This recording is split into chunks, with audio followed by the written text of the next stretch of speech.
gin or drink with the wife. Drink an appropriate amount of Athens Light. Drink it for peace or drink it to fight. Drink an appropriate amount of Athens Light. Go to bed at 8 or party all night. Drink an appropriate amount of Athens Light. Athens Light, Athens Light. Drink an appropriate amount of Athens Light. Enjoy Athens Light at Pizza on the Farm every Friday and Saturday. Stony Acres Brewing, Athens, Wisconsin. Drink an appropriate amount of Athens Light.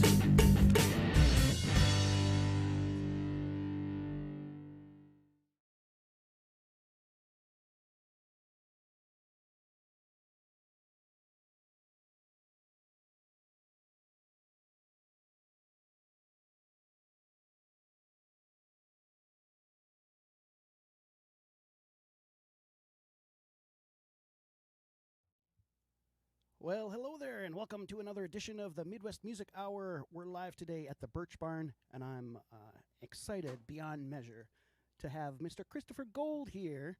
And wow, what a beautiful day! Looking forward to a beautiful evening of music and stories from this guy. How you doing, Chris? I'm good. How are you doing? Fantastic, man. Good. Would love to get going with a song right away if you're up for it. Sure. Cool. Oh, what's the name of this one? This song is called That Great Divide. And it's a traveling song since we finally got to leave the house and come play music for somebody. Fantastic.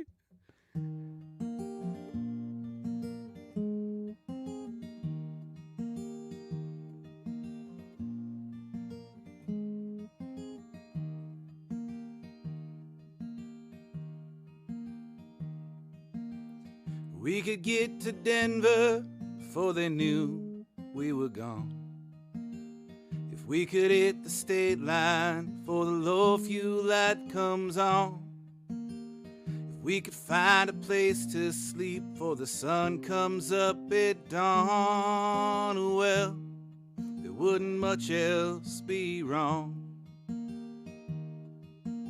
I wanna kick some dust up, I wanna pack this car and drive. I wanna cross that river, I wanna cross that great divide.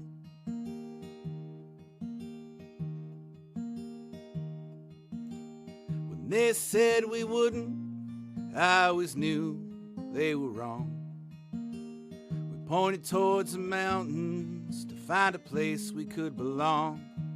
Then you woke in the back seat, I was singing you my song, and you started singing along. I wanna kick some dust up, I wanna pack this car and drive. I wanna cross that river, I wanna cross that great divide.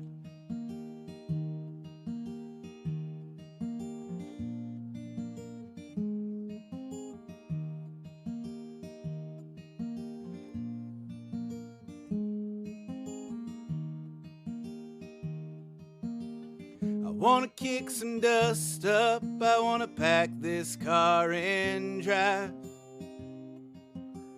I wanna cross that river, I wanna cross that great divide. I wanna kick some dust up, I wanna pack this car and drive. I wanna cross that river, I wanna cross that great divide. I wanna cross that river, I wanna cross that great divide.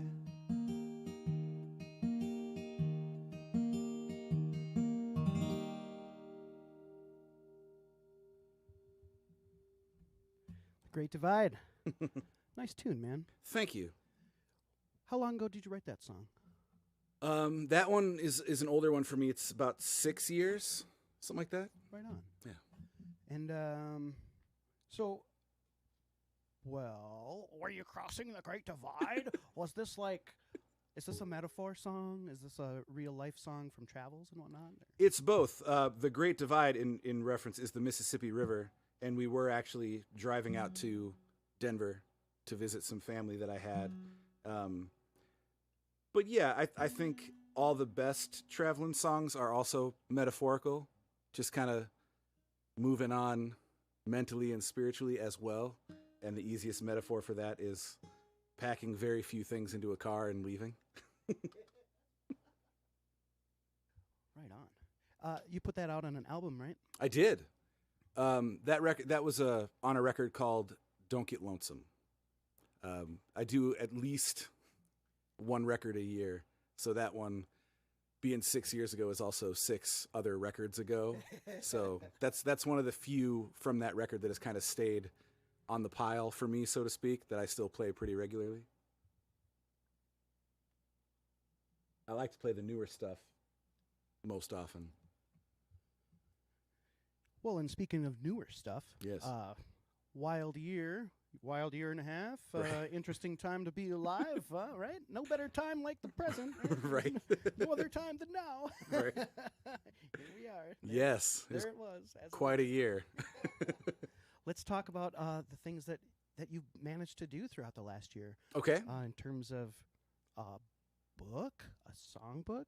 Mm-hmm. You published a book. I did. I published a book. It turns out anyone can Fantastic. do it. No. You just have to have a little No. bit of money laying around. I didn't need anyone's permission or anything like that. I used to think saying like, "Oh, he's a published author," meant something, but it really just means like, "Oh, he went to this website and uploaded a Word document, and then they sent him a box of books." But yeah, I released a book that is a collected lyrics thing, and it has I think 109 songs in it that I've written in the past probably 8 years. Wow. I think something like that. That's incredible, man. You find you kind of go in writing spurts, whenever it strikes you, some creative spontaneity happens. Do you find that maybe sometimes you're commissioned to compose a piece? Mm-hmm. All the above type. Yeah, it's one of those things that like, if you said, "Hey, sit down and write me a song about whatever," I could do it, but it wouldn't be as good as the song that like I was cutting the grass and I got this thing stuck in my head and I had to stop halfway through cutting the grass and I had to run inside and record this song quick. Those ones are better, I think. It's almost like it's happened. Right? Lots. Just kind of take them as they come, you know? Yeah. Maybe, and well, I mean, have you been commissioned to write songs for folks for different occasions or different situations?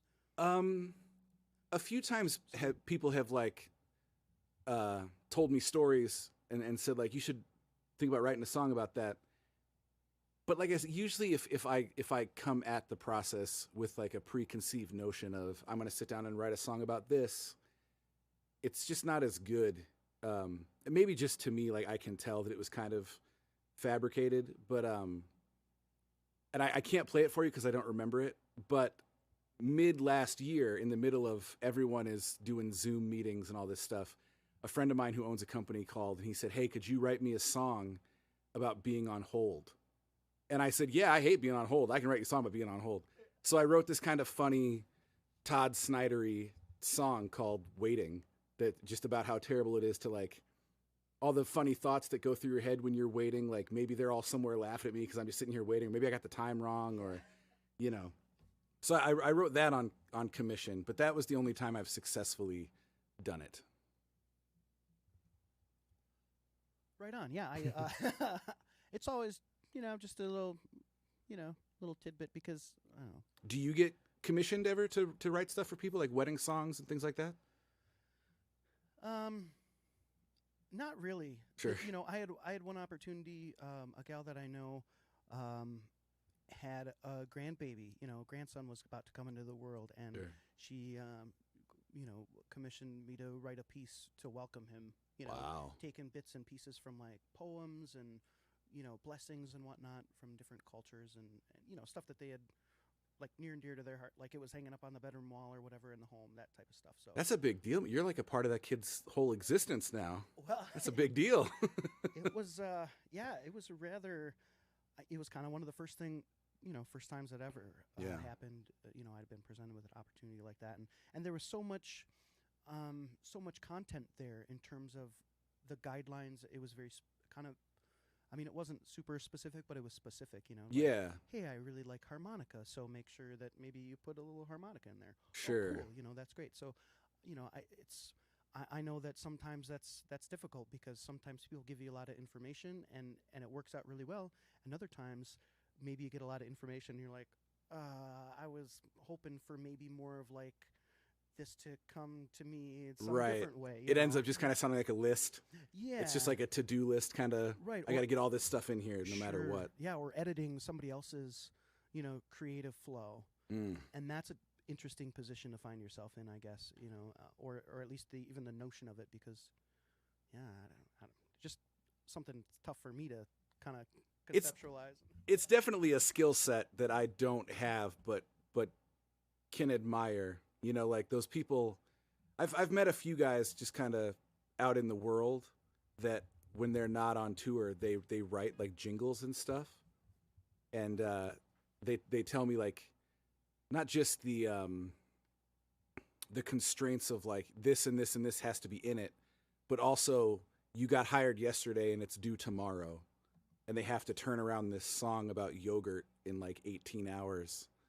And that seems like something I would not be very good at. Yeah. Oh, it's ridiculous. Yeah. Yeah. It can be. Yeah. Well, and you know, do you so that's like a writing like side of things, right? Mm-hmm. What about music production in terms of getting into a recording space? You know, maybe it's been a while, right? Mm. But you know, like a producer hat in a way Mhm. of like, have you been there producing another artist's Yeah. material in that regard? I've done that sort of officially twice with a friend's band, and then my two younger brothers have a band together, and they asked me to come in. And in my head, producer and engineer are two totally separate jobs. Like I don't touch any knobs or anything like that. The way I approach producing, the couple times I've done it are just like sort of a fourth or fifth, just kind of creative set of ears in the room. Like with my brothers, they had 3 really, really good songs they wanted to record. And I think the most I impacted them was, I said, what if that song ended like this instead of like that? And then they liked that. And then the rest of it was just like, you know, maybe do this one with the Telecaster instead of the Stratocaster and see how it sounds and that kind of thing. And a lot of times I think I have a lot of experience being in that environment, and it's an environment that can make some people nervous. So they're sort of, sometimes it's just nice to have someone who's made records even in this room before. So he knows he can kind of keep us on track and that kind of thing. Like even just sort of ushering people along. Like sometimes you just want a third party to go like, that was a good take, you should keep that one.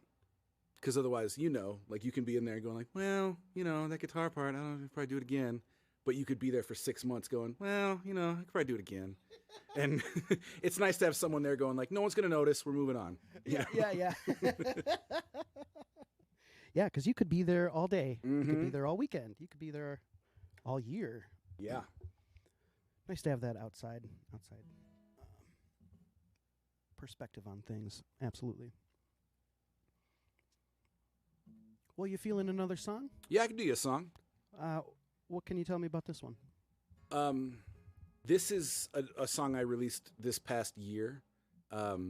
We were like deeply, deeply quarantined over my wife's birthday. So I couldn't like go out and get her something or anything like that. And she's not really a things kind of gal anyways. So I wanted to write her a song, but we have a very small house. So I couldn't even go like hide away and work on this song. So I wrote this whole song just kind of in my head. And then she took our son for a walk one day, and I had about 20 minutes to like get it down and then give it to her for her birthday. And it's about the past year and just how it was undeniably tough, but once we accepted that there was no getting out of it, we kind of started finding the little pockets of good. And for me, that was getting to spend so much time with her and with our son. And so this is my COVID quarantine song. I know every hack songwriter has a COVID song now, but I want to be part of the club. So this is called A Couple More, and it goes like this.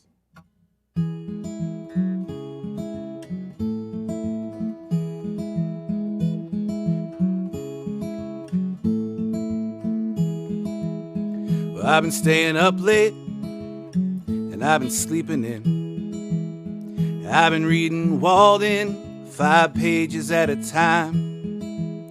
I've been trying to love you a little better every day. I've been learning not to need a thing.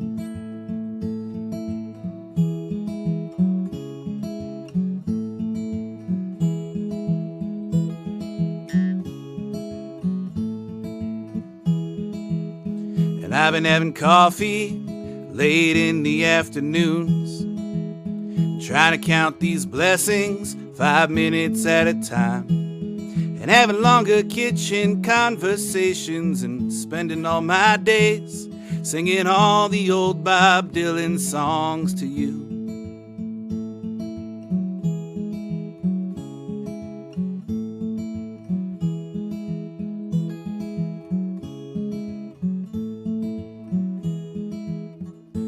And they say better days are on the way, but I ain't really sure. 'Cause the days they said were bad were some of the best I'd ever had. And I know it's foolish, but I'd take a couple more.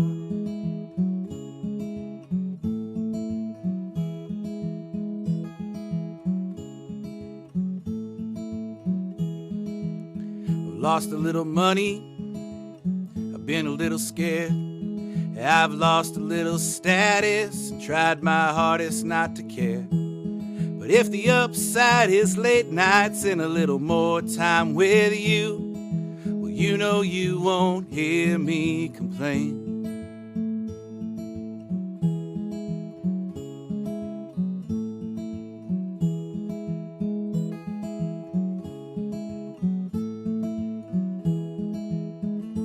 And they say better days are on the way, but I ain't really sure.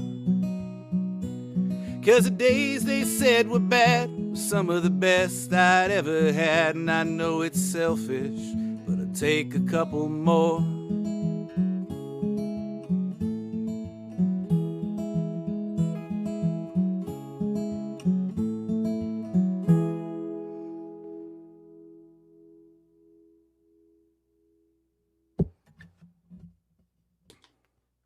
There's that one. Nice. Thank you. I do miss that applause a little bit. You find yourself missing that a little bit? Oh, I think I've, do I have one? I got a button for that. Sweet. Now there was just applause. Cool. That's the first time I've ever used that. I used to think I was so humble and down to earth. And then one day I found myself thinking, no one has clapped for me in months, and I hate it.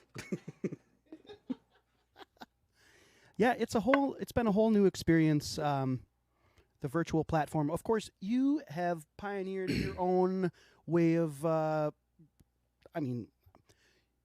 you started a podcast. Yeah, I don't think I've pioneered much. I was the celebratory 4 millionth idiot to get a podcast going. But yeah, I have a podcast. It's called Hey Everybody, because I filmed the first one without a name, and that's the first thing I said was, hey, everybody. And it's just kind of how I start everything. So it's called Hey Everybody, and it's a weird, it's just me sitting on my couch talking for a half hour, and we talk about, we talk about philosophy and mental health and just whatever happened to me that week, and I play a song every week. And I recommend some records and books at the end of every episode. And it comes out on Wednesdays, and you can find it. It's on YouTube, but if you go to ChristopherGold.com, there's a link to find all of them. I've done 44 of them so far, so 44 weeks of the Hey Everybody podcast. And what type of challenges has that presented, and what kind of rewards has that reaped?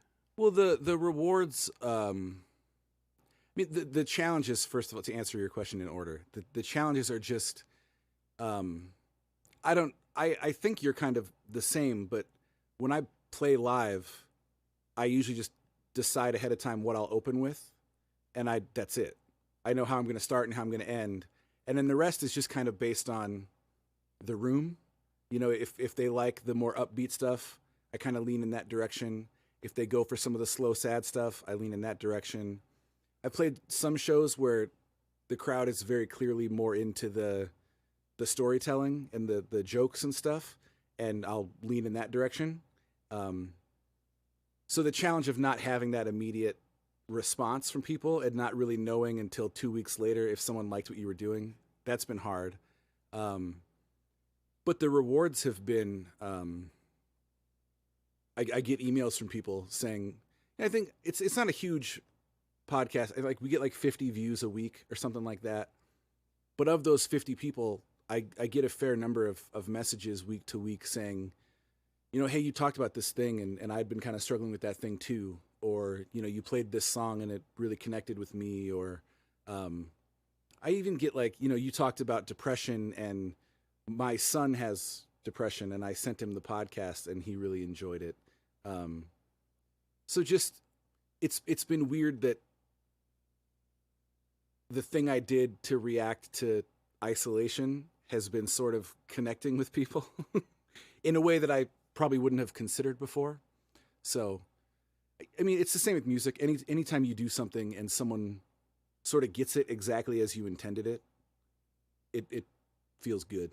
And that's been happening with the podcast some. So I'm pleased with that. Fantastic. Yeah, it's Oh. Where'd it go? Isn't it weird though? Like when you're on stage, you never have those moments. Like you just go, you know, you're playing songs and you're talking and there's never like a, but all of a sudden they put up a camera and you're like, Where's my teleprompter with my script with all these questions that I had prepared for you, Christopher? I don't know. Yes. Do you think that the podcast is something you will continue to do, kind of like incorporate it with your, you know, business model or music career, as it were? My business model. Your business model, right? Nothing says business model like a folk singer with tattoos on his neck. Everything's going exactly as I planned it. I think like everything else, I'll do it until it stops feeling like something I should do. And right now I think it'll continue on for a while. Because it has elements of my live show in it, but it's also very different from my live show. So it's not like, live music is going to come back and sort of replace what happens on the podcast. I think the podcast is much more like thinky and a theory, you know, like we talk about philosophy and that kind of stuff. You're not going to have the same script when you're down at the sports bar underneath the TV that's still on and people cheering for the ball game, right? Yeah. It's a much different vibe. And I'm not going to lie, a more preferred vibe. Yeah. Let's talk about quantum physics for a moment, shall we? We do that sometimes. And so Patreon or no? No. Okay. And I'm not like, I don't have a hard stance about it. Sure. Just a choice to not? Well, it's something I don't totally understand, which is one of the you know, like you said, like, hey, make me an admin on your Facebook page, and I was like, who on my what now? Like, I don't. What? You're one of the lucky ones, Christopher. I don't get it. Stay there as long as you can. Just refrain. Right. But then the other thing with Patreon is, I personally, even like my records, you could pay whatever you want for them. And like, if you don't have any money and you want a CD, I'll mail you a CD. If you want a T-shirt or a book or whatever, people come up to the merch table and they say, hey, that was great, I don't have any money, and they walk away with merch. Or, you know, they come up and say like, hey, I'm an artist and I drew you this. Do you want to swap for a CD? And I say, yeah, of course, you know. And the thing with Patreon is I can't picture myself, and I can't stress enough, like, if you have a Patreon, that's cool. If someone else has Patreon, that's totally cool. People I really love and respect are doing it. That's awesome. But for me, I can't imagine personally making something and then limiting the number of people who have access to it. Like, I don't know how it works if, like, you write what you think is your best song, but you know, like, some people don't get to hear it because they didn't give me $5. Do you know what I mean? Like, when you say it like that, yeah, it's right. kind of for better or worse, I'm still deeply connected in a lot of ways to, like, the 12-year-old version of me that first set out to do this. And, like, I have a kid and a wife, and the rent keeps coming due on the 1st, but really I want people to hear my music and see my podcast and read what I write, and it's worked out thus far. And I know people, you know, I got the idea of kind of pay what you want, pay what you can from people sort of ahead of me. And then I had friends see me doing it, and they've tried it, and they've said, like, I have friends who had, like, their most successful tour just saying, like, pay whatever you want. Because the reality is, for every one person that's like, I only have $3, is that cool? And you go, yeah, it's totally cool. There's going to be someone else that's like, can I get a CD? And you say, pay what you want, and they hand you $20, or sometimes cartoonishly more than that. You know what I mean? Like, you get that one doctor in the crowd that really thought you were funny or something. I'd like to hire you for my daughter's wedding. Right. Come next September. Right. Will you take $8,000? Oh, no, sir. That puts me in a new category. Yeah. So no Patreon. Just on the podcast, I say, if you like this and you want to support it, I call it the Gold Family Sandwich and String Fund. I have a PayPal account people can donate to. You can go to Bandcamp. You can download all my music for free, or you can pay whatever you want for it. And under that model, we've had our most successful release. You know, I released a couple EPs and stuff during the quarantine, and the first one we released was the most successful kind of release day we've ever had. And it was, hey, this thing's out. It's only digital, and you can have it for free if you want it, or you can pay for it if you want. And some people felt kind of generous, and that was cool. So that's awesome.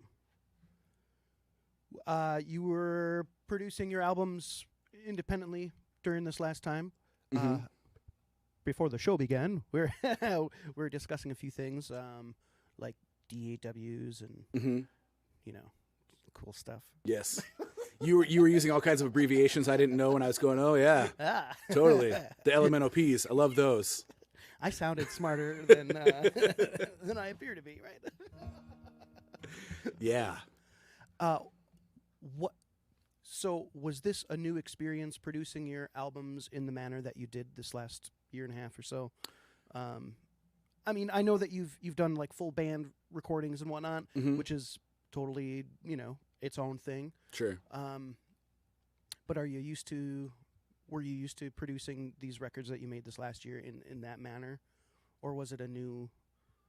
It was something I hadn't done in a while, okay. So it felt new, but it wasn't new. Like, I sort of come from like a punk rock background, which is why I look like this. Yeah. I didn't get these tattoos at Lilith Fair, if you can believe it. This is a kitty. But you know, so the first handful of records and the first handful of shows were all made in basements and done in basements, and for lack of any other option, like we couldn't afford to go into a studio, and no venue wanted to have us, so we'd record in my basement, and then we'd go play in my friend's basement. And as much as my music has changed, and it hasn't really, like if you sort of watch the left hand, it's all just 3-chord. I just slowed it way down, but they're still just real simple kind of punk rock in spirit. And the way I conduct my business is still very much in that spirit. So my first couple solo records, I made the first one in the basement. I made the second one in my bedroom, you know, because you want to move, you want to grow. And then by the third one, we were in a studio, but not in the studio part of it. We were in like the back room of the studio. And then by the fourth one, we were in a studio doing that kind of thing. But I kind of, you know, like there's an upside and a downside to everything. And the sort of leisurely pace of recording at home and being able to sit with stuff. And because for better or worse, when you're in the studio and you're paying an hourly rate, you're kind of watching the clock. And as much as you might like to take a break and go out in the parking lot and throw the football around, or maybe just call it a day and come back tomorrow, you can't. We have to finish this thing by tomorrow afternoon, because then someone else is going to come in here and make their record. But at home, you get to kind of go easy, and you get to make very serious folk records wearing pajama pants and stuff like that. So that's cool. Well, we were talking before about, you on that producer level, being there in the studio to help kind of say, suggest this or that, or, Sure. in that producer role for other folks. Did you find yourself kind of wishing for that in this circumstance, or was it more or less that, like, the wide open possibility of, wow, I can literally take all the time I want on this. I can literally try out all these different sounds and, Yeah. Yeah, it was, I mean, I've never had someone officially in the producer role for something that I've made. And that's usually because, like I said, when my band makes a record, we do it completely live to analog tape. We're in there for a day and a half. So there's no time to produce it anyways. There's no time for someone to say, like, what if we bring in like a gospel choir? And we're like, we're not even doing that song anymore, man. We've moved on. Yeah. But even, you're only as sort of isolated as you let yourself believe that you are. So, like, I'll make a record or record a song, and then I'll email it to two friends, or I'll play it for my wife, and I'll say, hey, what do you think of this? Should I, and sometimes they'll say, like, oh, that's cool. I mean, maybe you could add like a little lap steel on this part, or I don't love that piano part, or, like, I think you can sort of be the producer, but still not. There's no sense in turning down a good idea just so that you can go, like, no, I'm the producer, dude. I'm not going to take your awesome idea. I'm going to make this record bad, but it's going to be under my name. You know what I mean? So, geez, who out there is like that? so I get input from people and stuff like that. Yeah. Well, that's a good way to go about doing it. Mm. Absolutely. Multi-instrumentalist. Yes. You just mentioned lap steel. Yeah. I wouldn't say that in front of someone who actually can play the lap steel. I would never bring my lap steel into a lap steel convention. Right. I play instruments where, like, that would be the place to do it, though, Christopher. because I could learn something. Wide open. Right. Open canvas. The thing, I play a lot of instruments at a level that, like, for example, I can play the banjo as long as you don't also know how to play the banjo. Like, someone who doesn't know how to play the banjo would be like, oh, look at him playing the banjo. But an actual banjo player would be like, so are you going to take lessons, or... Foggy Mountain Breakdown? Right. Right. And a lot of it's just, and I'm sure you've been there too, like, you pick stuff up out of necessity because you're like, oh, it'd be cool to hear a mandolin on this song, but I don't really know someone who can just come down here next week and play the mandolin. But it's an upside down guitar, so I could probably stay up late tonight and figure it out in time for the session tomorrow. And that's kind of how a lot of that stuff has come up for me. And you find that you're close to your songs because obviously, you've composed them, you've written them. Mm. And so you've got that feeling as to sort of what you want or might hear there. Yeah, I think so. Like, if you're just sitting there playing something by yourself, in your head, you can't help but think, like, maybe the drums would do this, or maybe, again, we could bring in a little banjo here or something like that. And I think that's a lot of fun when you're making solo records. But then I also think it's a lot of fun. Like, I have a pretty consistent band, and they have the new old things. The new old things. Thank you for. I get so much. It's the old new things, or it's the gently used. What is it? We bought this at a garage sale things. What is it? It's new old things. It's not hard. Oddities in space. Right. But they all have, they have very good ideas, and the reason Ryan is the drummer in my band and not me is because he's a better drummer, and Zim is a better bass player, and Caleb's a better guitar player. So it would be kind of silly to not let them do what they want to a degree. So, like, it's this weird, like, it's a dictatorship, but we all pretend it's a democracy because it looks and tastes just like a democracy, and people bring it, like, I think I could count on one hand in my whole career the number of times I've been like, no, we're not doing that. And usually it's been like, what if we got costumes? And I'm just, no, We're not doing that. Oh, Do you want to dress up like Santa for this show? No, we're not doing that. that's fantastic. Oh, jeez.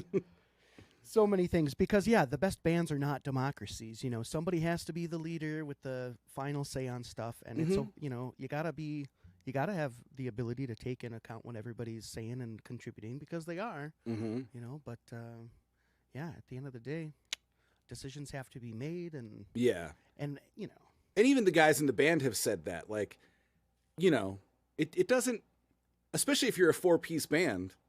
Like, I've never understood how you can have a Democratic band that doesn't have an odd number of members. Because don't you never run into the 2-2 tie? Like, I don't know. We don't know what to do. We're just Pink stuck here. Sox, Red Sox. Right. So, I think it's not oppressive, but I think it works better that way to have someone at the end of the day going like, no, I think we'll just do this.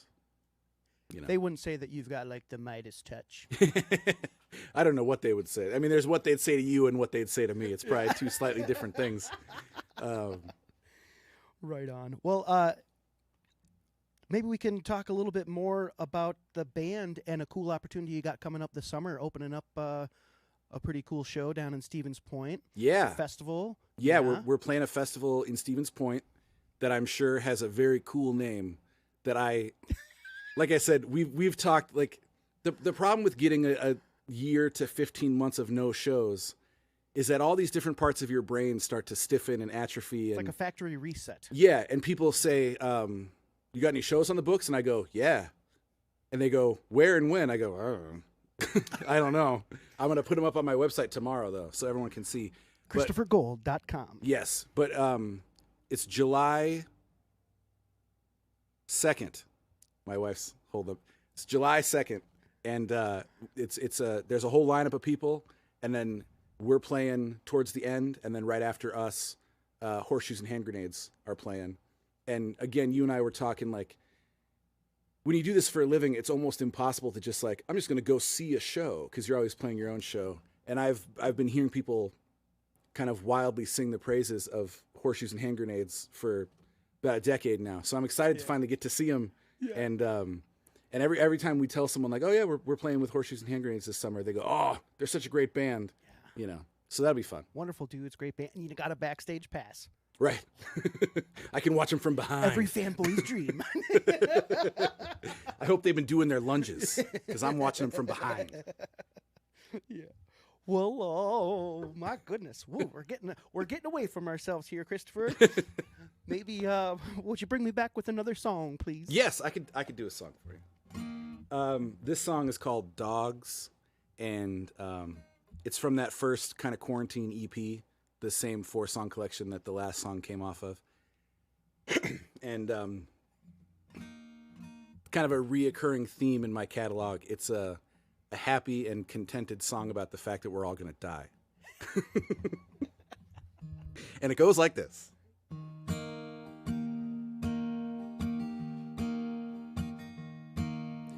Everyone's in a hurry to deliver that bad news.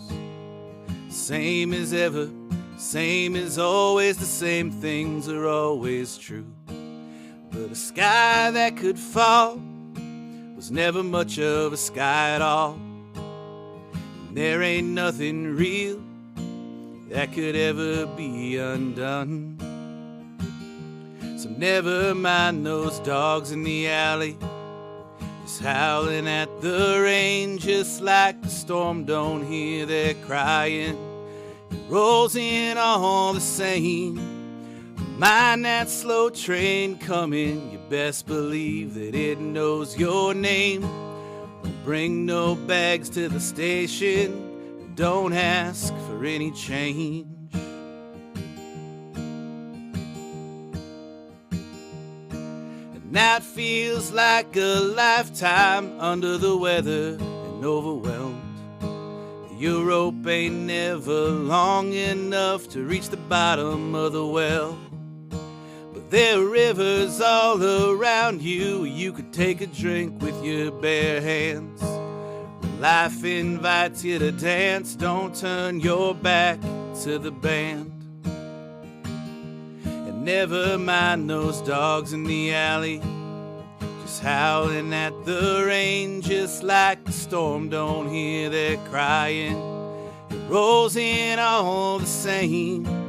But mind that slow train coming, you best believe that it knows your name. Don't bring no bags to the station, don't ask for any change.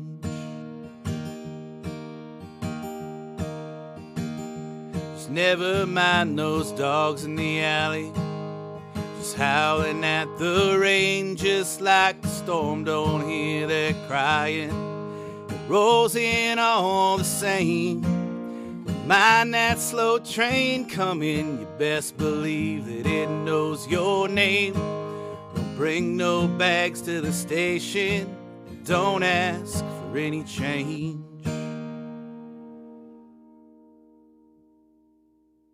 I like those birds singing. That feels good. Wasn't the rooster then, huh? Man, that's a beautiful tune. I almost had this vision of like signs, signs in public places or something. Yeah. These are like the guidelines, right? Yeah, it's kind of this idea that I've kind of been stuck on, that like maybe nothing really changes, and the really, really true stuff is always going to be the really, really true stuff. And, just my life works better and my brain works better when I boil it down to like my wife, my son, songs, try to be nice. Someday you're going to die. And that's most of what I know for sure most of the time. But it helps you keep a clear head, and when you have a clear head, things usually go better. Perspective and all that good stuff. Indeed. The important things. Yeah. Yeah, what does it all boil down to? Who knows?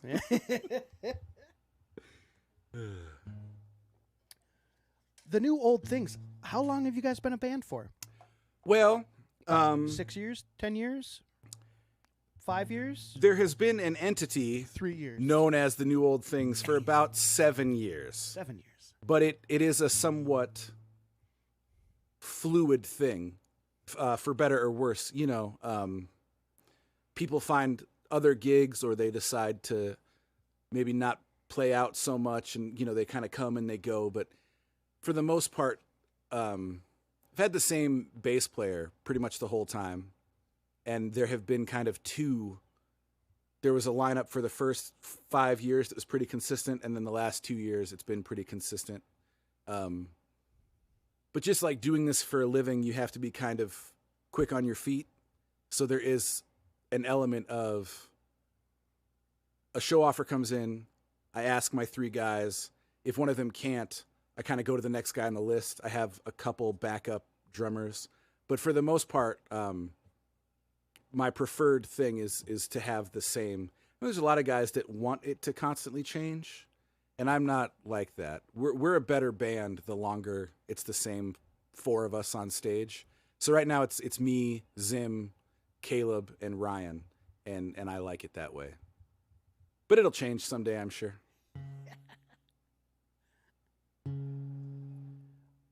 When's the last? So you mentioned you guys got some gigs coming up here. You probably didn't have any last year. Maybe there were some things that were booked and maybe they got canceled. Or whatnot. You also, speaking of that, don't you do like a Christmas show? I do. Is that a toy drive? It is. It's a toy drive. It's a fundraiser and a toy drive for the domestic abuse shelter in Appleton, where I live. We raise money, and 100% of it goes to them for their like operating costs and to buy shampoo and just all the kind of stuff you don't really realize goes into it. And then we collect toys, usually like hundreds and hundreds and hundreds of toys. And then what happens with those toys is they are given not to the kids, but to the women at the shelter. And then the women give those toys to their kids. And it takes a a burden off of them at a very stressful time that they might not have access to their funds, or they might not have a vehicle, or it might not be safe to go out. And it also, I'm told by the people that work there, it goes a long way in sort of healing what can be a strained relationship between mother and child just because of a stressful time and that kind of thing. And last year was the 10th one, I think. He asked quizzitively to the back of the room. Got a nod? It was the 10th one. And it's been amazing. It's been really, it started out as a punk rock show. Because like I said, when I first had the idea, I was still in my punk band. And as it's evolved, it's always just been me and my friends. So first it was a punk show, and then it became a much more like singer-songwriter thing. But what's been amazing is because 100% of the money goes to the cause, that means we don't pay anybody to come play. And we've still had people come to Appleton from Chicago and Minnesota and Indiana to play 2 songs for free at this event to kind of, you know, I've long believed that really everybody wants to help and they want to do some good, but they're not always quite sure how. So if you just give people the opportunity, if you set up a way that they can help, they'll be very eager to do so. And especially in the first couple of years, it was real funny to have a punk show, and you would have like what in other circumstances might be a somewhat intimidating collection of dudes like spill out of a stinky van, and then they would pull out these big grocery bags full of brand new toys. Like, hey man, I just wanted to help out the cause. And then they would go play their gnarly 15-minute set and like burn the place down. But like just the sweetest dudes you've ever met in your life. And it's cool. We get to help out, and it feels good. So That is really cool. Thanks so much for, giving back to your community in that way, you know. I'm trying. I know you do stuff like that too, though. Well, it's, it's important to be able to help out where you can, and if you can identify some worthy causes and, you know, some places where, you know, you've got the ability to do something. Yeah, I mean, yeah. Isn't that what it's all about, kind right. of, too, you know? Yeah, I think I encounter a lot of people that spend so much time like detailing what upsets them instead of trying to address what upsets them. And it's not a coincidence that the toy drive started 10 years ago and our son just turned 12. I was looking around going, the holidays, you know this, you have a little one, like your little guy's 2. So like 3 years ago, Christmas to Scott Kirby was like, it's Christmas, whatever. You know, I got to go to my parents' house, whatever. And then you have this little kid in the house, you're like, oh, Christmas is coming. It's going to be so fun. And you start thinking, or I started thinking, like, I bet kids in this specific scenario are not having the same kind of Christmas that my son's having. And they should. And I just kind of quickly pieced together, like, I bet I could fix that to a degree. And those opportunities are kind of rare. So when you get an opportunity to look at something and go like, this thing breaks my heart and I can put a stop to it if I try just a little bit, you should try just a little bit and just make your corner of the world just a little bit better. If only on Christmas Day, you know, like we're not doing anything to curb the larger problems at play there, but the people that work for this organization are, thankfully. So just, it's a little way you can help. And that's what makes it a community. You know, you got to give something back if you're going to take something out. And people are very supportive of me in Appleton, so I like to help out when I can. That's awesome. Was it a virtual event last year? It was, which kind of made for a cool thing. Like I said, we've had a lot of success having people drive 8 hours to play the thing. But last year when I was able to say like, hey, could you email me a video? I got, you know, my friend Austin Lucas was living in Germany and he participated. He's like, yeah, I'll send you a video.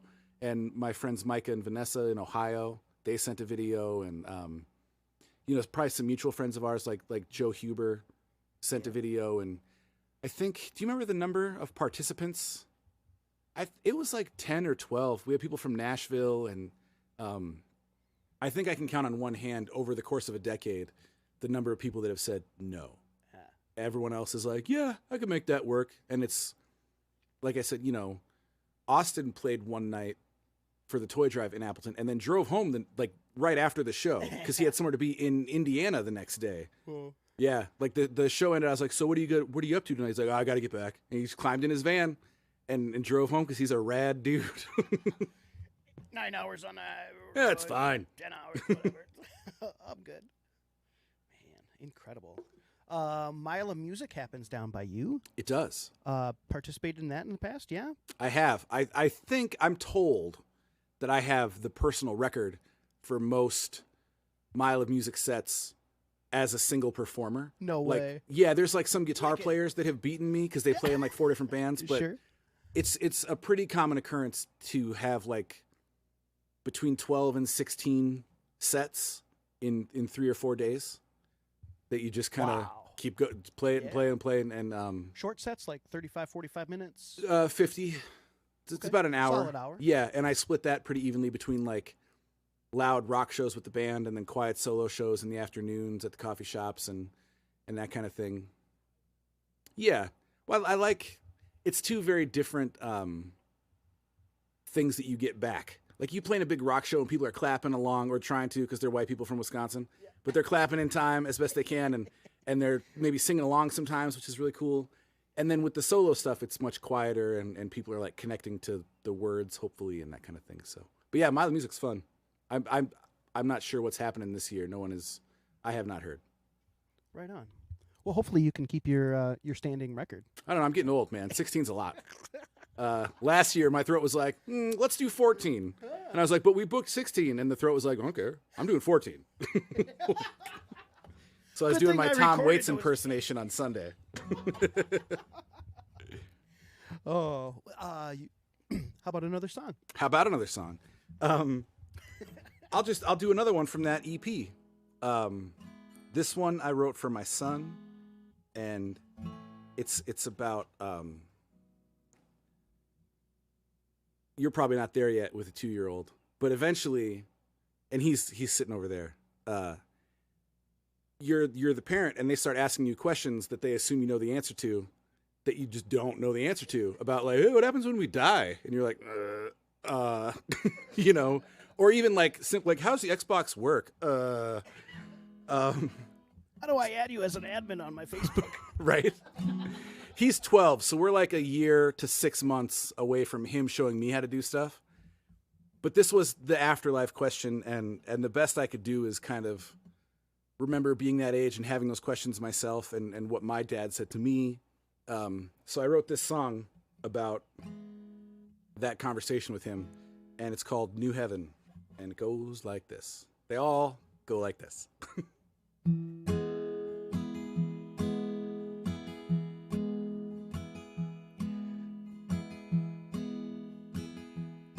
You said life takes forever. I said that's a long time, but I would only ask for more after spending mine with you. We could stay a little longer down here in this hole, just wishing that it was deeper and that we didn't have to go. But I know it drags on sometimes, but I'd bet that when it's gone, it don't feel all that long.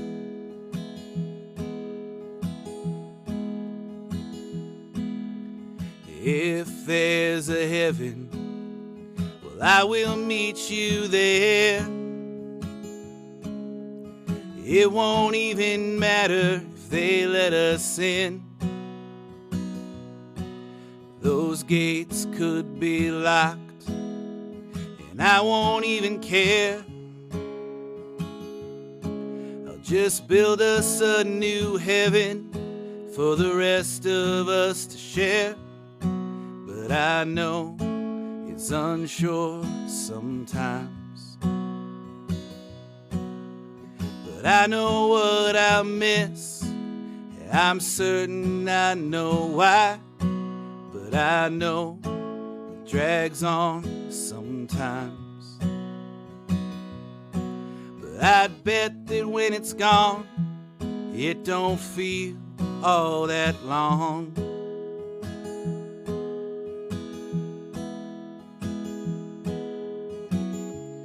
Stop me before I waste this breath. Stop me before I throw one more word away, saying something true about second chances, and that trouble ain't always.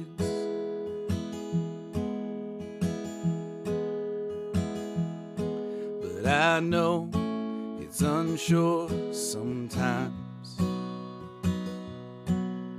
but I know what I miss. I'm certain I know why, but I know it drags on sometimes. But I'd bet that when it's gone, it don't feel all that long.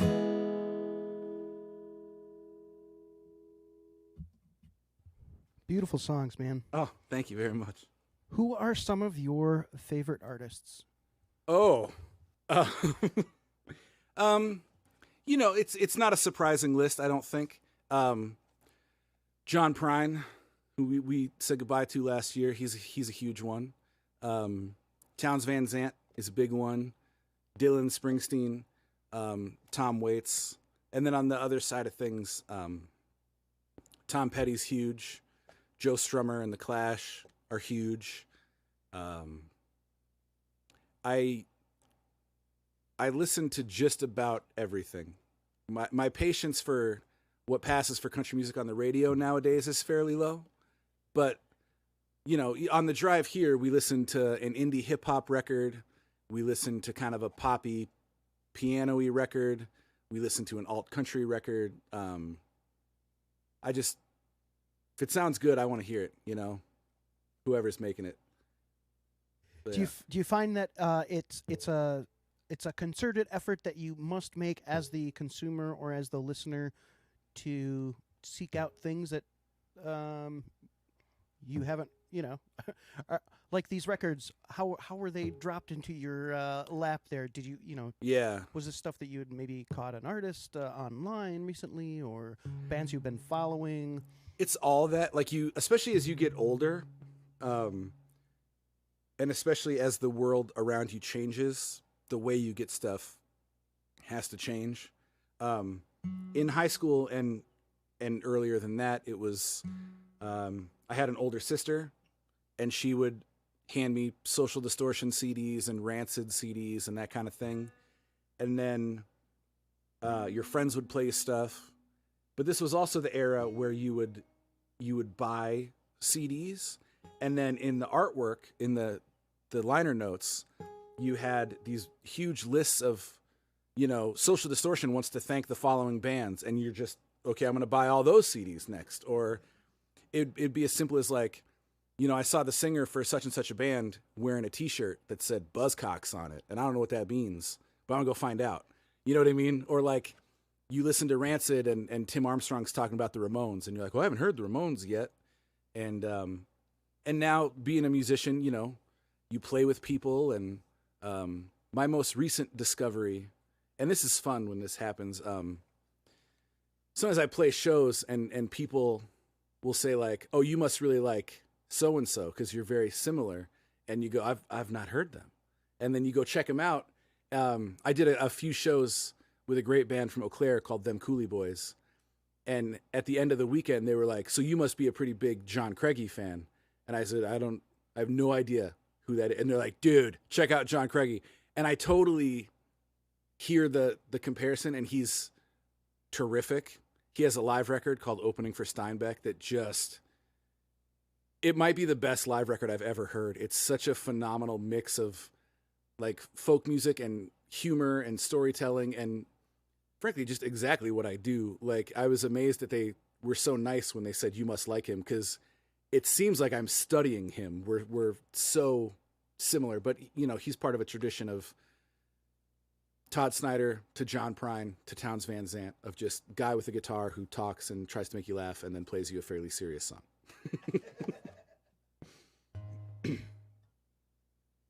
That's so cool. The first time I saw Soren and those guys, I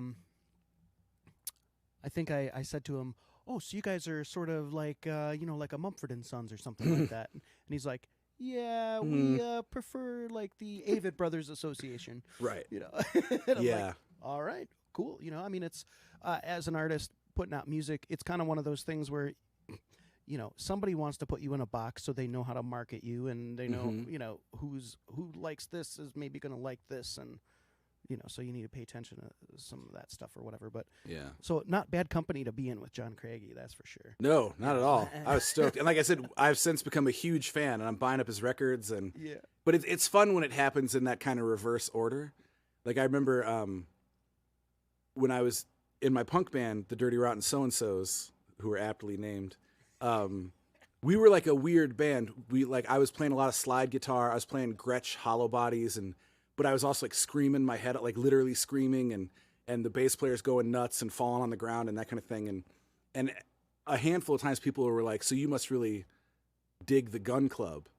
And I had never heard them before. And I checked them out, and they're like this really rad kind of bluesy punk band from the 80s that, again, I love them now. And I bought all their records, and it's just fun. Like there's so much music out there. I think the work to be done as you get older is to sort of stay enthusiastic and not, because I assume we're close in age.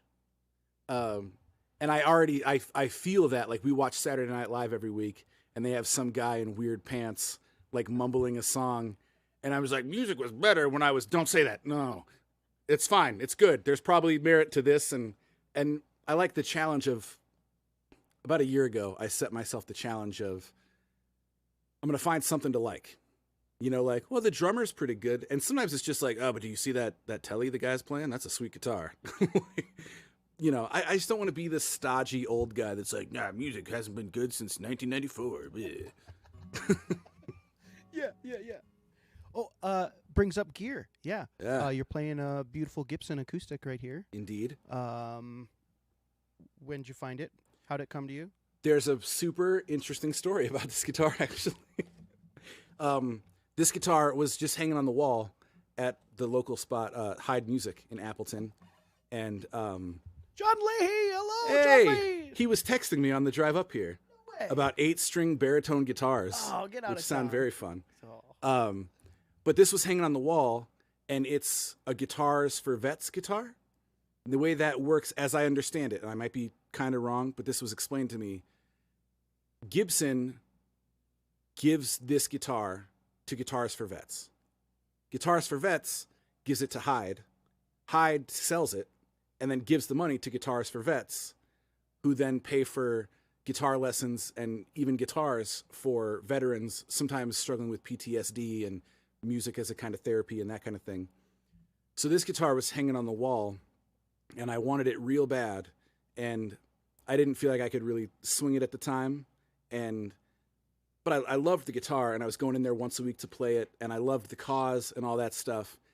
And I was having lunch with a buddy of mine, and John Leahy texted me, and he's like, hey, you need to stop by the store. And I said, okay. So I come in, and he walks out with this guitar in the case, and he hands it to me, and he goes, you married up, dude. Because my wife had called that morning with the credit card info and bought me this guitar as like an early birthday present. Yeah. And the fun joke on stage is, it's great that she bought me this really expensive, nice guitar until I realized that we share our money. So if you could, help me out by buying a CD or something, that'd be cool. And meanwhile, her birthday rolls around and I write her a 2.5-minute song with 3 chords in it. While she's on a 20-minute walk, right? Mm-hmm. I did indeed marry up. That's beautiful. God bless you. God bless you. Wives of musicians, man, I tell you. One of the hardest jobs on the planet, that's for sure. You just gotta, I have people ask, like, how do you manage, we're celebrating 15 years next month. Wow. And they say, how do you manage, playing all this music with a wife and a kid? And I go, they genuinely, enthusiastically want to come with. I haven't even posted about it yet today, and she has, about how excited she is to be back on the road, and like, oh, we had sub sandwiches in the parking lot of a truck stop. It's so great to be back.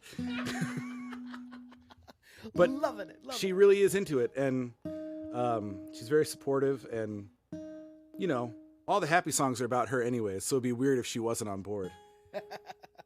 But I play about 150 shows a year, and I would say she comes to at least 140 of them, and our son comes to at least 125 of them, you know.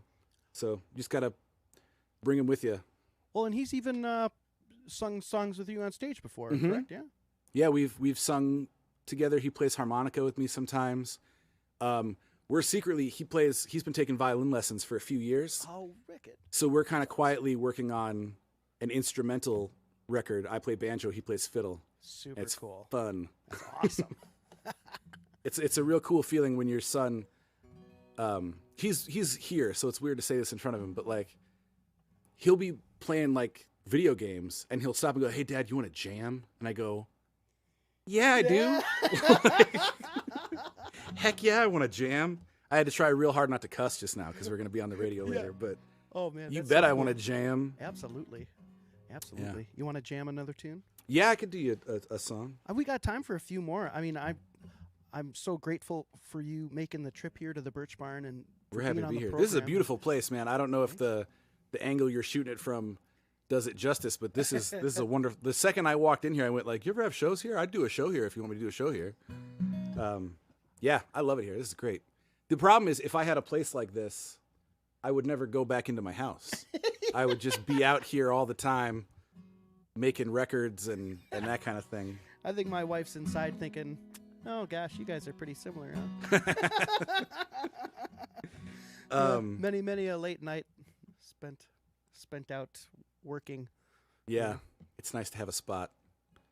Fortunate, absolutely. Very cool.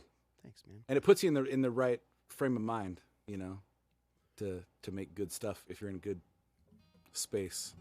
Yeah, the flying squirrels haven't popped out yet, but there's a family that lives up there, and Oh, that's cool. nighttime rolls around. You'll probably be.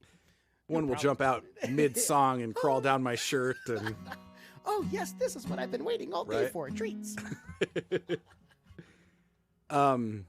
So this song is speaking of traveling around with Tori and Ollie and playing music.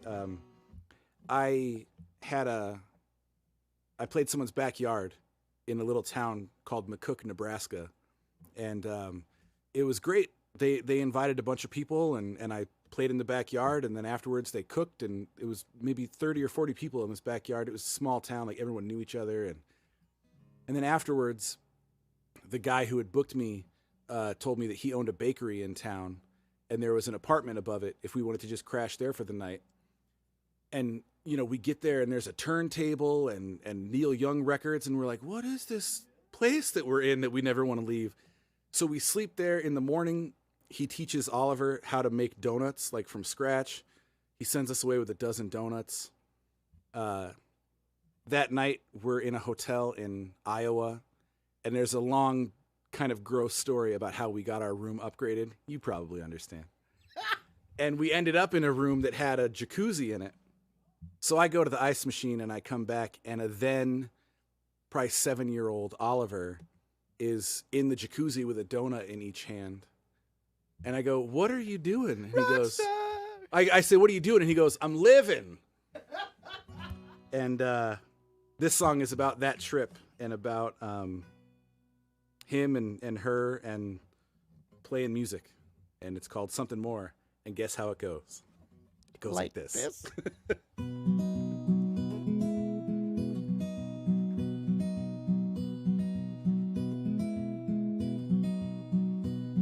This life will have its way with you sometimes.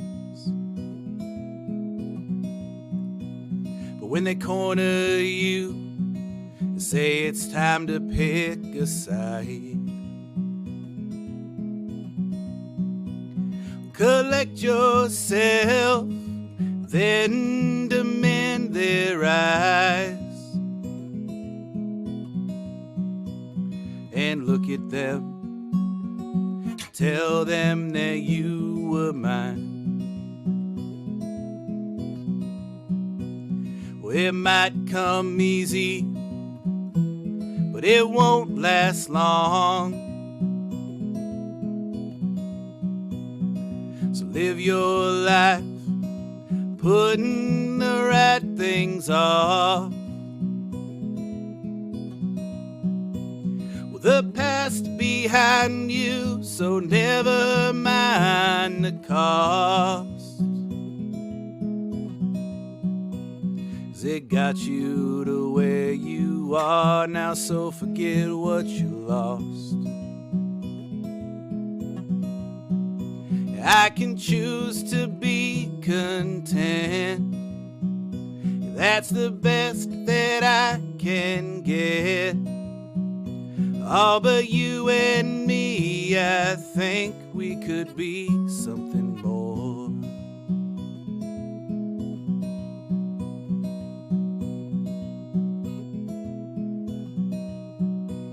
Well, I was tired of being laughed at, so I smiled and laughed along.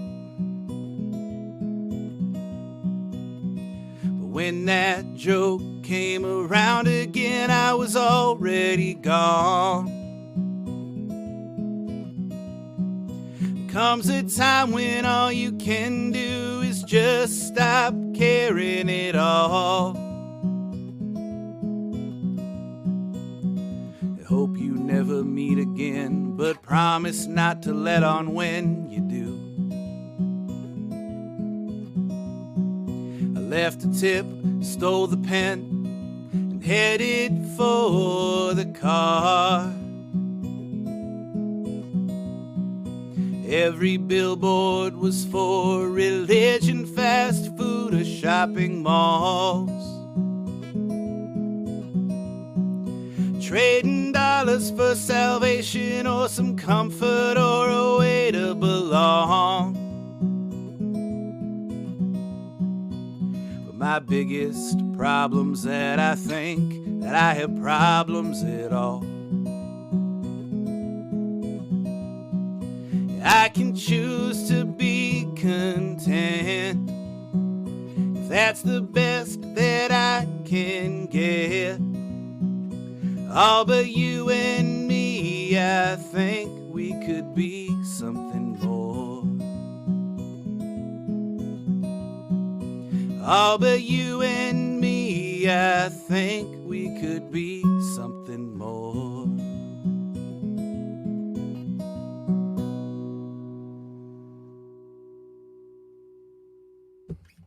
All right. Beautiful tune, man. Oh, thank you. How do you do it? You just like, is that why they call you Christopher Gold? Because every song you write is just like gold. It's like a gold record. Like I put my pants on like everybody else, except after I put them on, I make gold records. I love that skit. No, I'm sure I write plenty of bad ones.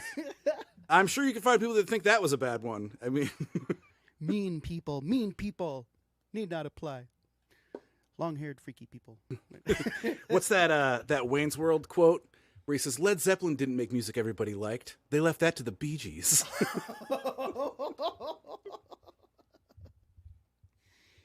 We talked a little bit about your acoustic guitar. Have you always been a Gibson guy? No. Nope. This is my first ever Gibson acoustic. Other guitars have been Gibson electrics? I have some Gibson electrics. I have guitars are my thing. I like guitars. Do you have a collection? Yeah. It's you could call it a collection. It's that size.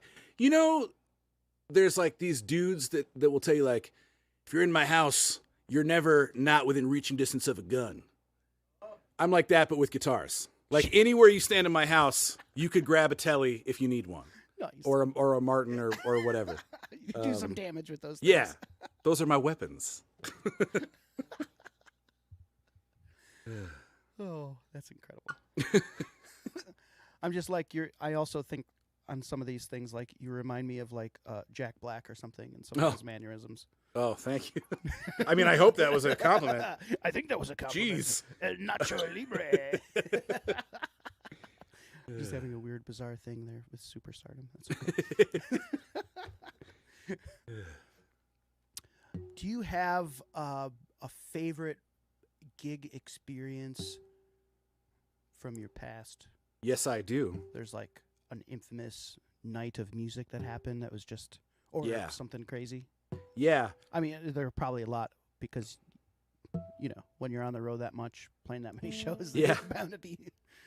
Yeah, I mean, it's funny, like, they kind of come in all shapes and sizes. Like, I've been very fortunate to play some shows in some places that, like, you know, just through happenstance. You know, I opened for Robert Earl Keen at the Barrymore.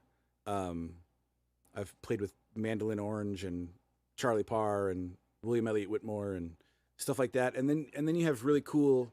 I really like doing house shows, not house parties. And I often have to explain the difference via email before I get there. Like, it'll be better if just for like 45 minutes everybody can like chill out and relax. But my favorite story is I was born in Owensboro, Kentucky, and that is where the Bluegrass Music Museum is, because Kentucky and Bill Monroe, and obviously. And they have a festival down there put on by the museum called Romp. And one year we got asked to play the after party. And at the top of the bill was John Prine, and then the Punch Brothers and Del McCoury. I sat next to Del McCoury at breakfast in the hotel room. And the whole time I'm trying to be cool, and I'm looking at Tori and I'm going, "That's Del McCoury over there."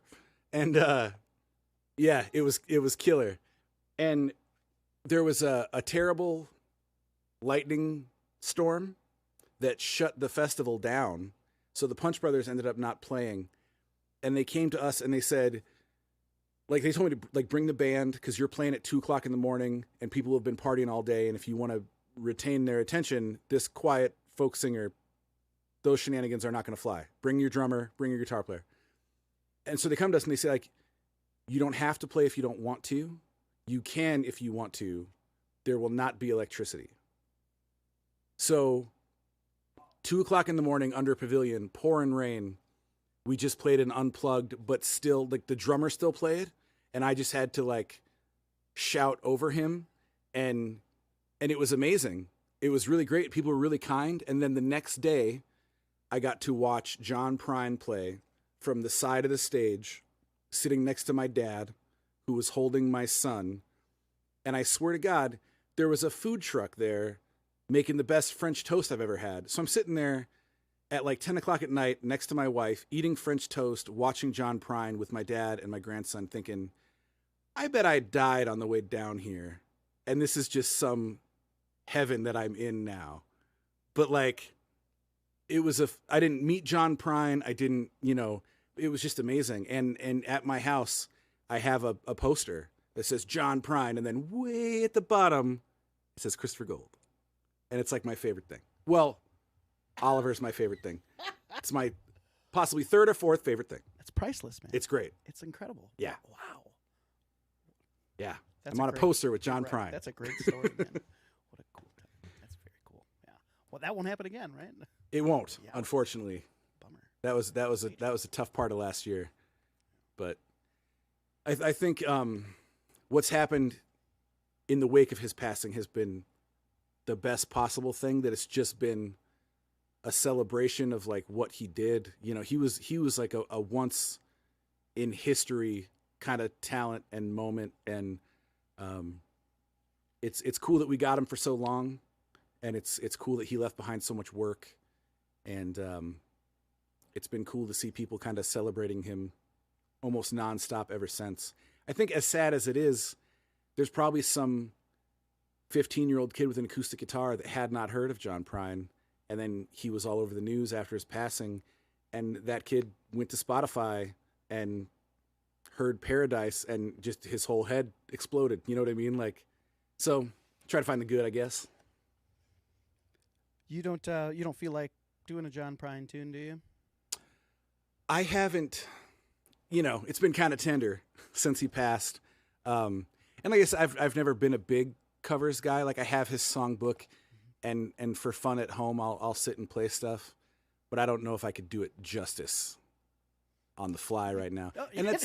that's kind of my thing with cover songs, is like, you either have to approach it with this attitude of like, I can do it as good or better, in which case, like, well, then maybe you picked not such a good song.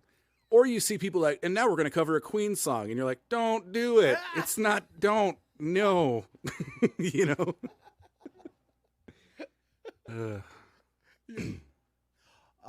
First concert experience. My first concert experience. Do you want the real story or like the cool, like the made up? My first concert experience, if I had to guess, was probably some kind of big either like radio country thing. I did the first like decade of my life out in Wyoming. Or it was probably some like church youth camp. We're all getting in a bus and we're going to, you know, Praise Fest or whatever. And some band is going to play and, you know, they're all wearing sandals. And it's going to be great. And it wasn't. Okay, so then, so first concert that you were actively involved in, like saying, "This is I love this band. I'm gonna go see this group," or something that was like an active choice. An active choice. The earliest one I can remember there is funny because I didn't enjoy the music, but I was living in Kaukauna in high school, and in Little Chute there was a venue called Ryan's Ballroom, and it was this kind of divey, but they would get good bands coming through, and me and my friends were like deep into our like punk rock phase. We just want to listen to punk rock, and my friend Tyler said, "Hey, you know that band Drowning Pool?" And I went, yeah. And he goes, "They're playing at Ryan's Ballroom." And we just wanted to see live music bad enough that not only did we go to a show that we didn't even want to see, we had to sneak in because we were underage. So like we broke the law to see a band we didn't like, just because as 15-year-olds in Kaukauna, Wisconsin, like if you wanted to see someone play guitar on stage, you had to make those kind of bargains with the universe. Like, fine, I don't have to like the band, and fine, I don't have to be on the right side of the law to see it. But it was an experience seeing. That was I think one of my first times seeing this room is full of people and this band is playing and they're interacting and it certainly did not end up being my cup of tea, but it made me realize I really like tea. So if there was an artist that you could see, I mean, so we kind of gotta like remove John Prine from the list here. Sure. You know, like artists that existed that you never got an opportunity to see that maybe you wish you would have had. Oh, I don't know how much more time you have, but and again, they're obvious. Like nobody does. That's the point. Right. That's the beauty of it. Time is a construct. We're already done. We haven't started yet. This is what we talk about on the podcast. Oh, geez, were we supposed to be live right now?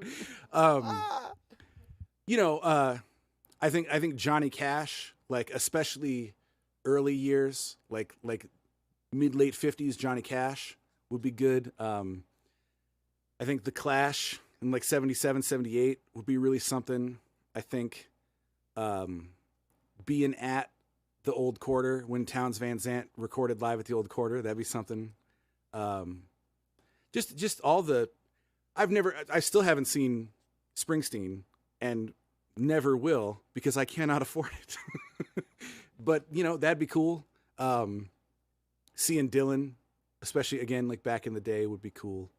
You know, we live in a weird time where like there's all these legends that are still around or just recently passed, but you don't get to experience them the way you're experiencing like new music. You know what I mean? You're just born and someone tells you like, oh, there's this guy named Tom Petty and he just exists like an element in the universe. And it's a cool thing because you get to enjoy it and it still feels vital and relevant, but it's also weird because it doesn't necessarily feel like your time. And I don't have those stories of like, yeah, we went and saw the Ramones back in 79 and it was us, you know. But we're also fortunate because you can find at least like footage and recordings of all those guys. And I think we're the first generation that gets to go backwards and actually see stuff too, you know? So that's cool. Yeah, I'd love like- to see Bill Monroe. That'd be fun. Yeah, I was going to say like Santana at Woodstock or something. Yeah. You know, Hendrix, the Monterey Jazz Festival. Oh, Hendrix would be something. I might be too old now. I'd just be like, it's awful loud though, isn't it? James, can you turn it down just a touch? Yes, I get it. Star Spangled Banner. It's just so loud. I call him James. Of course. You probably got another song in there for us, don't you? Yeah, I think I know Maybe one more. one more?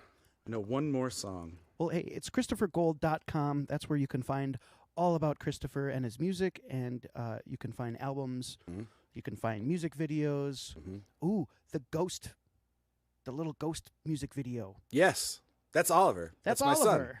son. He's was- also on the cover of that record too, dressed as a ghost. Nice. Yeah, I have a song called Sad Songs, and it's a sad song about not wanting to sing sad songs. So when we made a video for it, we wanted the video to be not as serious as the song is. So it's a video of age, what do you think? 6? A 6-year-old Oliver with like a homemade sheet ghost costume. And we just filmed him all day doing what he would normally do, like playing at the park and trying to eat candy and that kind of thing. And you get this really cute, like it's funny, it's kind of sad, but it's really cute. And then there's an acoustic version of that song too. And my wife did a stop motion shot for shot recreation of the music video with Legos. Yeah. I don't know how she did it. It's real frustrating that she's just like, I'm going to do this today. You're like, how? And it turns out great. So they're both on there. And That's yeah. incredible. And you said, maybe in the next couple days you're going to have your calendar updated with some places you'll be performing in the near future. Yeah, I wanted to wait and make sure.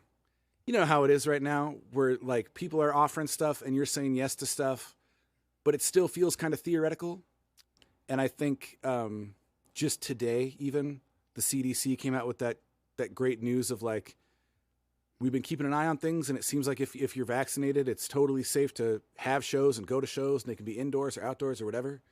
So it feels like there would be no reason anything would fall through now. So I'm going to post those tomorrow, and solo stuff, band stuff, and you can email me at Christopher@ChristopherGold.com, and I will come to your house, and I will eat all your chips, and I will do exactly what you've seen me do here tonight. It'll be awkward and funny and sincere and everything in between, and I will eat all your chips. Well, hey, it's a real treat to have you here. Thank you again for making the trip and being on the program. And what's the name of the song here? This is called Roll On. Roll On. It's about doing this and having the kind of life you want to have.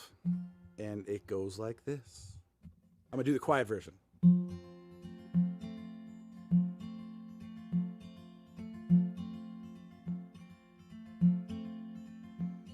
Go find you a love and don't worry about the money. Go find you a love that makes you want to live.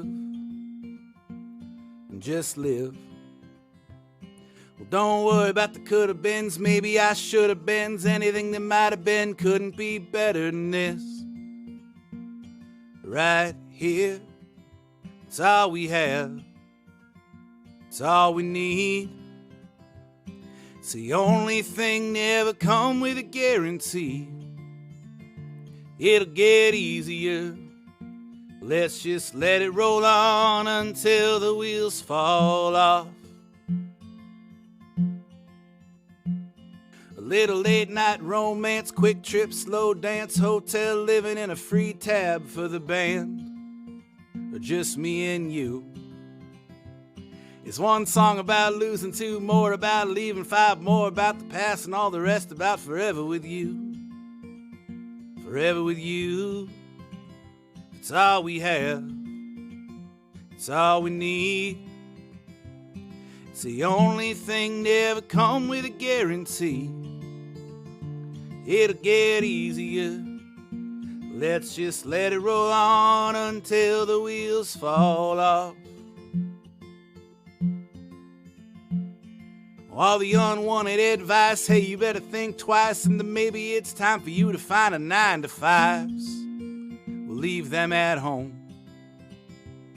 With every nightmare long stare, boy, you're going nowhere. We'll be in the wind and we know right where they're gonna be. 'Cause they'll still be here. It's all we have. It's all we need. It's the only thing to ever come with a guarantee. It'll get easier. Let's just let it roll on until the wheels fall off. It'll be easier if we just let it roll on until the wheels fall off.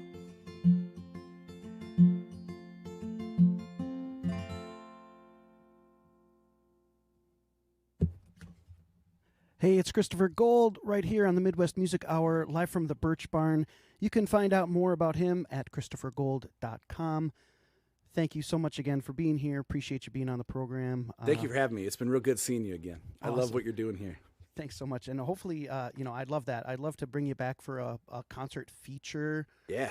Concert feature being operative. Concert, right? Concert. Concert. House. It's a concert. house show, It's a show. not a house party. It's not a party. We'll party after the show. We're going to have a good time. We're Don't gonna get me wrong. party. We're Don't gonna- get me we're wrong. Oh, it's really great. Thank you so much. Thank you for supporting the live stream, the program here. Well, we'll catch you all on the next in the next session. So I think I'm going to roll out a little bit of roll out the barrel of fun.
You can play the game, you can act out the part, but you know it wasn't written for you.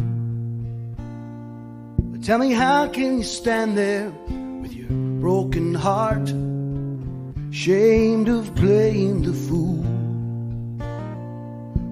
One thing can lead to another, doesn't take any sacrifice. Oh, father, mother, sister and brother, if it feels nice, don't think twice. Just shower the people you love with love. Show them the way you feel. Things are gonna work out fine if you only will. Shower the people you love with love. Show them the way you feel. Things are gonna be much better if you only will.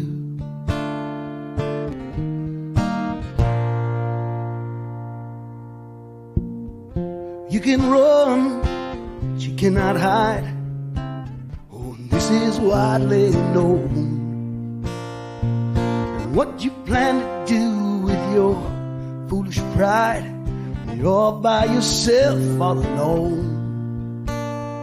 Once you tell somebody the way that you feel, you can feel it beginning to ease. I think it's true what they say about that squeaky wheel, always getting the grease. Better to shower the people you love with love.